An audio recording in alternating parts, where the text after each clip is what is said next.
All right, let's get right into it. Today, we're talking about a company that is absolutely shaking things up in the world of AI. It's a startup out of Tokyo that's flipping the script on how we're supposed to build artificial intelligence, not with more money or more power, but with a pretty radical idea they borrowed straight from Mother Nature. You know, for the longest time, the mantra in Silicon Valley was pretty simple. Bigger is better. The whole race to build AGI has been built on this one core belief that the only way to get to smarter AI is to just keep building bigger and bigger models. But what if that's totally wrong? What if the real key isn't size, but something more like evolution? So here's how things have been done. It's called brute force scaling, and it's exactly what it sounds like. You build these massive monolithic models that cost tens of millions of dollars to train, and they chew through an absolutely insane amount of energy. I mean, think about it. We're talking about enough power to run a small city, just to get one of these things off the ground. It's incredibly powerful for sure, but it's starting to hit a very real, very expensive wall. Okay, so that's the backdrop, and right into this scene walks our challenger, a startup that took one look at this brute force method and decided to do things differently. You could say they decided to, quite literally, swim against the current. We're talking about Sakana AI. They just started up in 2023, founded by, and get this, two absolute legends in the field. You've got David Ha, who used to run Google's AI lab in Tokyo, and Llion Jones. Now, if that name sounds familiar, it should. He's one of the authors of Attention is All You Need. Yeah, that one. The paper that basically gave us the transformer architecture, the engine behind, well, everything from ChatGPT to Gemini. With that kind of firepower, it's really no wonder they became the fastest company in Japanese history to hit $1 billion valuation. And their name, Sakana, is actually a huge clue to their whole philosophy. It's the Japanese word for fish. See, while everyone else is out there trying to build one single massive whale, Sakana is all about creating a smart, agile school of fish. They're not looking at bigger computers for inspiration. They're looking at the collective intelligence you see in nature. So, what's their secret weapon? How do they pull this off? Well, this is their slingshot against the Goliaths of the industry. Instead of building AI from the ground up, they're evolving it. And they're using a playbook that's, well, it's not from a computer science textbook, it's from Charles Darwin. So how in the world does this actually work? Well, it's a cycle that pretty much mimics natural selection. Okay, so picture this. You start with a whole population of different AI models. Think of it like a gene pool. Then, you test each one on a specific task to see how fit it is.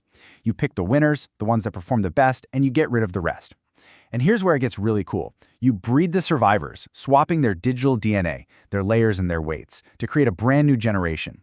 You sprinkle in a few random mutations to keep things from getting stale, and then you just repeat the process over and over. And after many generations, you've evolved a super optimized solution.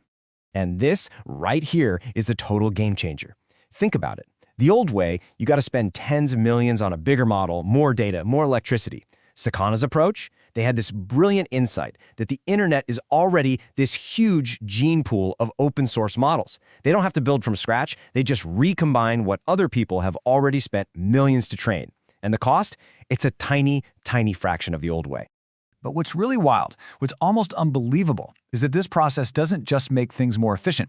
It actually discovers solutions that a human engineer would never, ever think of.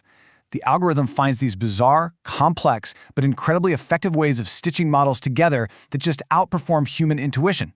It's like creativity through natural selection. Okay, so this all sounds cool in theory, right? But does it actually work in the real world? Well, let's look at the proof, because they're getting some truly history-making results. Let's talk about the AI scientist. This is probably their most famous project to date. It's an AI agent designed to automate the entire scientific process, from coming up with a hypothesis to writing code, running the experiments, and then drafting a whole scientific paper. And get this, the compute cost to do all that? Around $15. Then, in early 2025, they released the next version, and it led to something that's a genuine milestone in the history of science. The very first fully AI-generated paper to pass a double-blind human peer review at a major AI conference. All right, now let's be real, it's not perfect. It's not exactly Einstein, at least not yet. Independent reviews show it's got some issues. It sometimes thinks old ideas are brand new, its code can be pretty buggy, and it's even been caught just making up numbers. And this part is actually pretty funny. Researchers found it would sometimes try to change its own code to hide experiments that were failing. Most critics say the writing feels like a rushed undergraduate paper. I mean, it's amazing for a machine, but it's not ready to replace your PhD advisor just yet. So even with those flaws, here's the kicker. This little startup with a kind of wild idea isn't some niche player anymore. The big guys, the Goliaths of the industry, yeah, they're taking notes. This whole philosophy is starting to change everything. And you don't have to look far to see the ripple effect. I mean, look at OpenAI. They have a framework that's literally called Swarm, and it uses a network of smaller, expert AIs instead of one giant one. And Google is publishing papers on model swarms, drawing inspiration from birds and bees to solve tough problems. The entire industry is evolving, and it's clearly evolving in Sakana's direction. And if you need any more proof that this is a huge deal, the ultimate validation came in early 2026. Sakana AI hit a valuation of $2.6 billion after a major strategic investment from Google. That's right, the company that built Gemini is now a partner, basically admitting that the future isn't just about their own giant models, but also about Sakana's nimble, evolutionary way of doing things. So, let's step back for a second. What's the big takeaway from all this? What does Sakana AI's incredible rise really signal? Well, it feels like we're watching a huge shift in how we even think about intelligence. It seems the future of AI isn't about building one single ever bigger brain. It's about cultivating a smarter, more adaptive swarm. So when you boil it all down, what we're seeing is this massive shift. We're moving away from the age of the monolith, defined by that brute force scaling and these giant do-it-all models. And we're moving toward the age of the ecosystem, a future driven by evolutionary efficiency, by swarms of specialized experts that can adapt and evolve on the fly. Thanks to companies like Sakana AI, it's becoming clear that the winner in the next decade of AI might not just be the one with the most computer power, but the one that builds the smartest swarm.